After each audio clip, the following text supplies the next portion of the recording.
Welcome to Christian Financial Perspectives, where you're invited to gain insight, wisdom, and knowledge about how Christians integrate their faith, life, and finances with a biblical worldview. Here's your Christian Financial Advisors host, Bob Barber, and his co-host, Shawn Peters.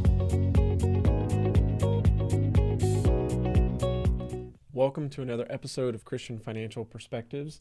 We're so glad that you've joined us today, whether you're watching or listening. And this is actually really exciting because it's episode 150, not for video. We don't have 150 videos yet, but it is episode 150 between our original audio for the first about 107, I think. And since then we switched to video and audio for the format. But if you are watching this and you like content on financial topics and other educational, financial related, but from a Christian perspective, we'd love you to hit that subscribe button, like this video, share it with others. It helps us. It helps others find this kind of content. And as of now, Bob, we still have about 80% of those of you watching are not subscribed. So if you're watching this, you like it, please hit subscribe. Absolutely. And today we have an interesting topic. What is your financial freedom number? Okay, so Bob, most people probably don't know, what's a financial freedom number? Well, financial freedom number is when you have, Shawn, enough money that you've saved up and invested, okay? Enough money that it can generate enough money to live on. I see. Does that make sense? It's self-sustaining. Right. I guess is the way you that's correct. Okay. And I've heard what people believe is their financial freedom number for many years, and I've even had some, Shawn, that have said, well, I'd like to retire and I have $200,000 and I'd like to retire on $100,000 a year. And I'm like, you're a little confused about rates of return and what that can generate. So, a $200,000 portfolio in our industry, it's been happening as long as I have been around. The withdrawal rate should be under 5%. Mm-hmm. If you're under 65. Yeah. Once you hit about 65, the withdrawal rate can be about 5% for up to about 75, and then you can go to a 6% withdrawal rate. Okay. So you got $200,000 and you're retiring under 65. Let's say you're 60. You're not retiring on $100,000 a year. You that will generate safely and not use all that money before you go on to be with the Lord. $8,000 a year. So There is a real huge, gigantic confusion about the financial freedom number. By the way, I wanted to mention, I just got right into that. It's just so exciting that it's our 150 episode. I cannot even think of the thousands of hours I've spent coming up with all of these subject matters when it comes to finance. So I'm excited about that. I just had to mention that. Well, yeah, and seeing all the work that you put into this, and then I don't do as much as far as the writing or the script. And then we've got Garrett, who helps us behind the scenes on the camera, and my wife and your daughter, Jenna, she does a lot of our creative direction. And it's crazy to see how much work this is. And then I see other YouTube creators and think, okay, I have even more respect for them now. I do. I haven't been on this side of it now and realized it's a lot of work. A 15-minute episode is got 7 or 8 hours behind it. Oh yeah, so easy. it is interesting. So Shawn, with this financial freedom number, I said, come up with the scripture this morning. I said, Shawn, look that scripture up, that the plans of the diligent. I asked you to find that scripture in Proverbs 21:5, and you came up with the scripture out of the Message. I don't know. I feel like for this program too, I know the Message isn't as direct translation, but I've just always liked how more plain English it seems, like the original intent, I guess. This one really hits it. Yeah. Okay. Careful planning puts you ahead in the long run.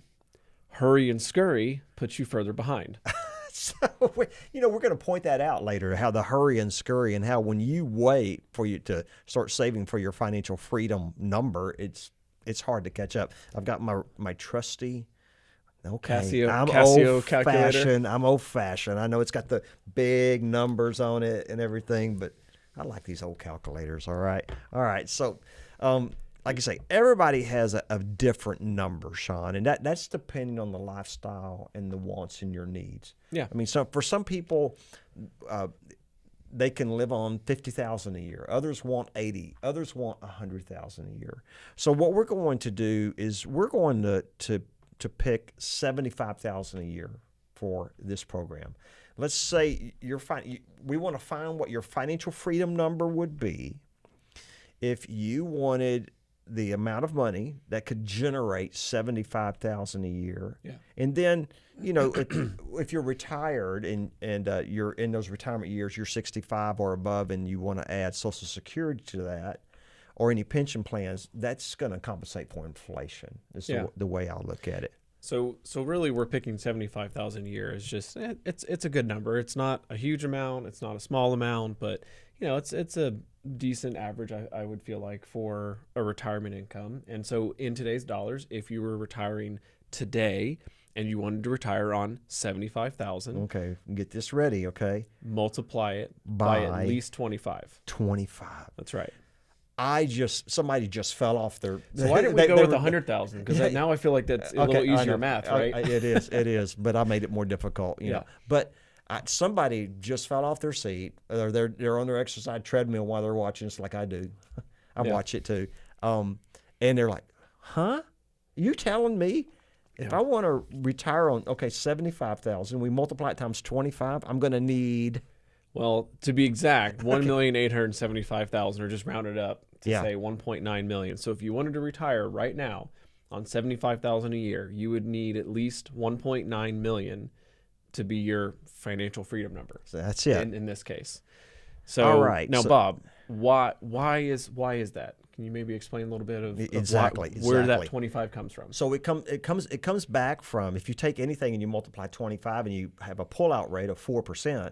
That's where that number comes from. Okay. Gotcha. Okay. All right. So with $2 million, a pullout number of 4%, which is under 65, you shouldn't pull more than 4% of the portfolio per year. That's $80,000 a year. That's right at that $75,000 mark. But like you say, the real number is $1,875,000, but we're just going to use $1.9 million. Yeah. And we're going to use that number because now somebody goes, "Oh wow, well, how do I get to that number?" Yeah, because most of you watching are probably not necessarily retiring right now. Yeah. But again, we wanted to paint this picture as, well, imagine if you were retiring right now and you wanted to live on 75,000.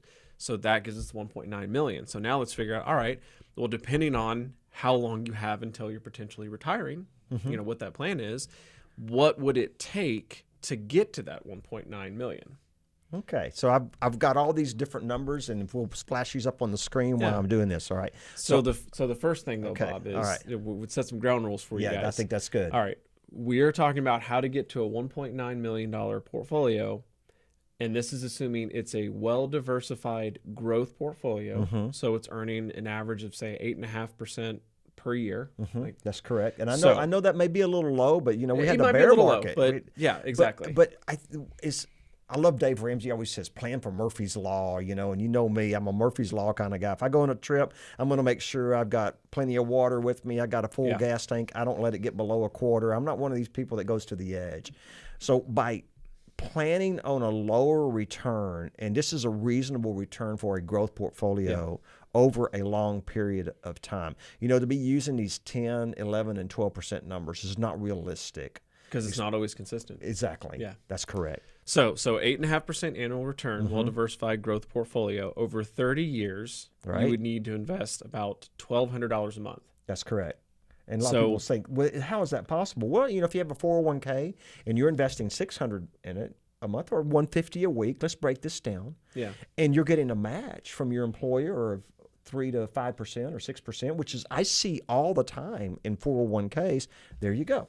Yeah, you've put that together. That's $1,200 a month.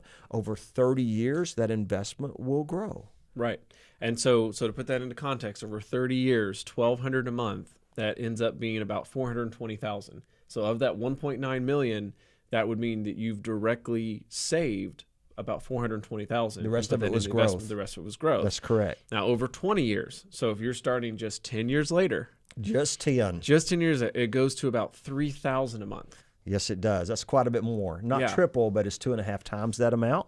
Now, here's the part that I feel like it's even It's crazier. interesting. You drop down just 5 more years to where, let's say you have about 15 years until you're wanting to retire. So let's say somebody's one's 50. They say they're 50 years old. They want to retire at 65. They haven't saved up anything now. And they want to hit that magic 1.9 million. Okay. You're going to have to invest $5,200 a month. That's correct. So of that 1.9 million, now you're having to invest a total of $936,000. Because your money's not growing for you. It's not growing there. It doesn't have as long to grow. So the longer you wait, you realize the more you're procrastinating with this. Now, before we get to the worse that, Bob, it gets. Okay. Oh. The last one, and this is even crazier. So we started at 30 years. If you've got 30 years, it's $1,200 a month. Right. Okay. Doable. All right. All right. If you only have 10 years, so let's say you're at 55 and you're like, oh, I really need to get on this. If you're starting now at 55 and you've got 10 years of retirement, you need to be saving about $10,000 a month. Yeah. That's a lot.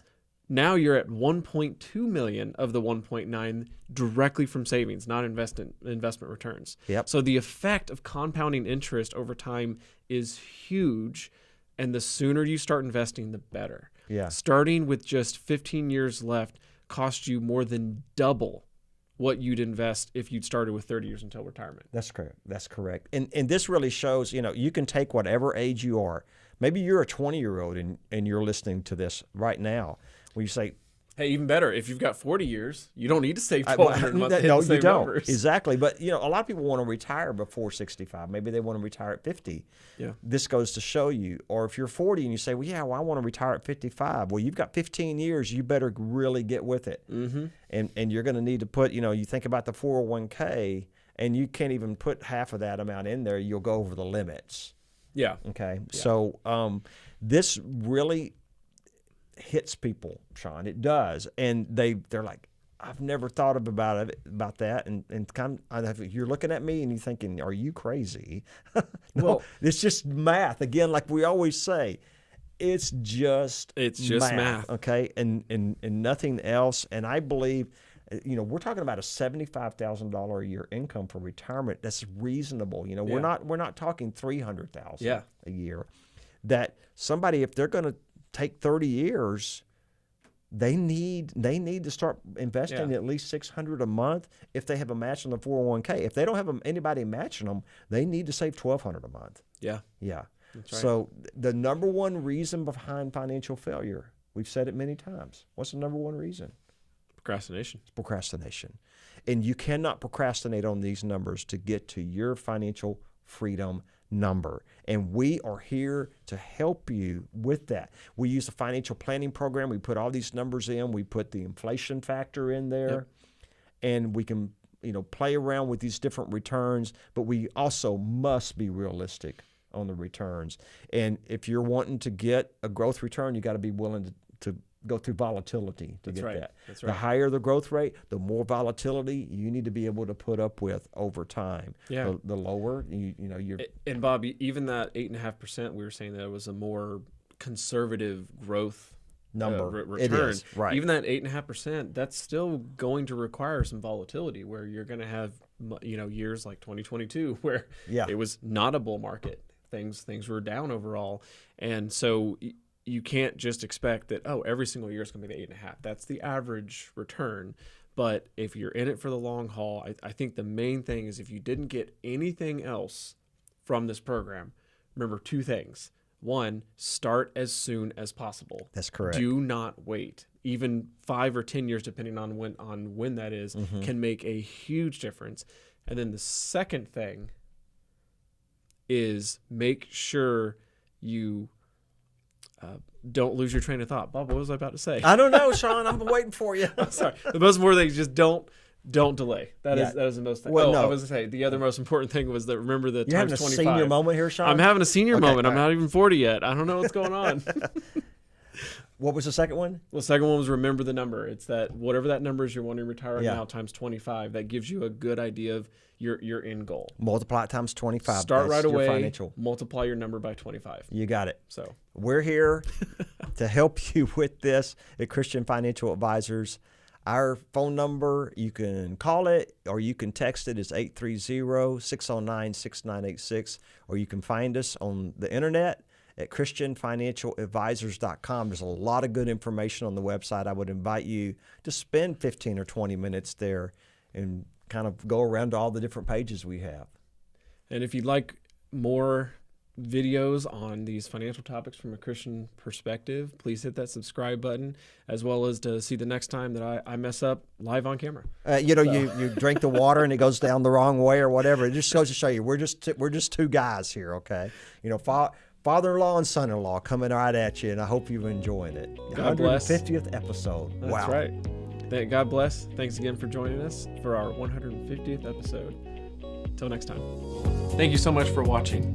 If you enjoyed that video, be sure to like and comment and subscribe to our channel so you can get future updates. You can also follow us on social media, handle shown on screen. In the meantime, check out one of these other videos.